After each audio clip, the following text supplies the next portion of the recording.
श्री शिवपुराण शतरुद्र संहिता 16वां अध्याय। यज्ञेश्वर अवतार। नंदीश्वर बोले, हे मुनीश्वर, अब मैं आपको भगवान शिव के यज्ञेश्वर अवतार के बारे में बताता हूँ।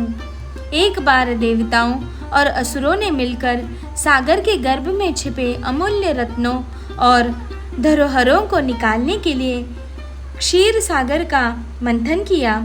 मंथन करते समय सर्वप्रथम विष निकलने लगा और संसार उस विष की ज्वाला से भस्म होने लगा। यह देखकर देवता और दानव भयभीत हो गए और भगवान शिव की स्तुति करने लगे। भगवान शिव सदा ही अपने भक्तों की रक्षा और कल्याण करते हैं।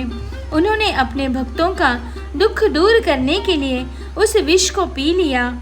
विष पीने के कारण उनका गला नीले रंग का हो गया और वे नीलकंठ नाम से विख्यात हुए।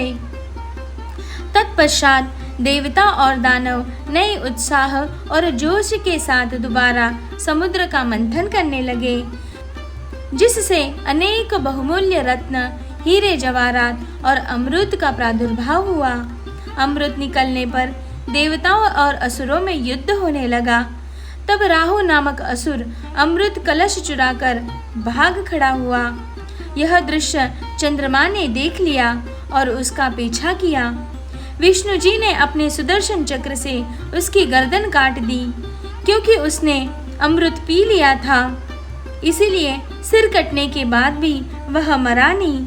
तब से राहु चंद्रमा को डराने लगा। भगवान शिव ने चंद्रमा की रक्षा करने के लिए उसे अपने सिर पर धारण किया।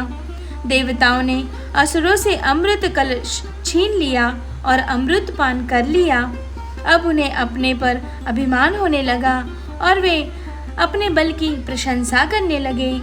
जब इस बात का ज्ञान त्रिलोकीनाथ भगवान शिव को हुआ कि देवता मदान्त हो गए हैं, तब उन्होंने देवताओं को होश में लाने के लिए अपने मन में निश्चय किया।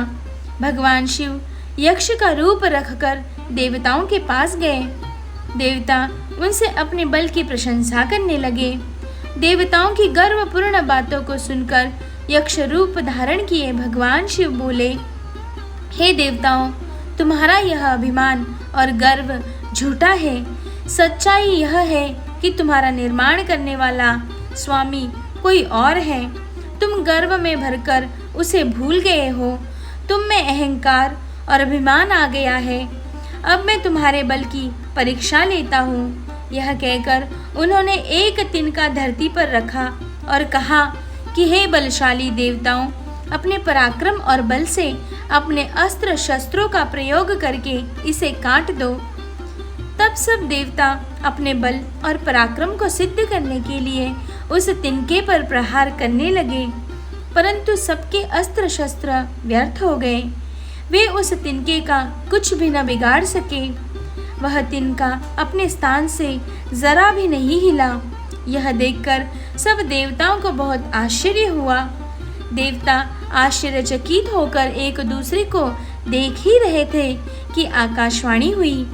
आकाशवाणी बोली, देवताओं, यक्ष के रूप में ये कोई और नहीं, स्वयं भगवान शिव है, जो सबके परमेश्वर, रचना करता, पालन करता और विनाश करता है।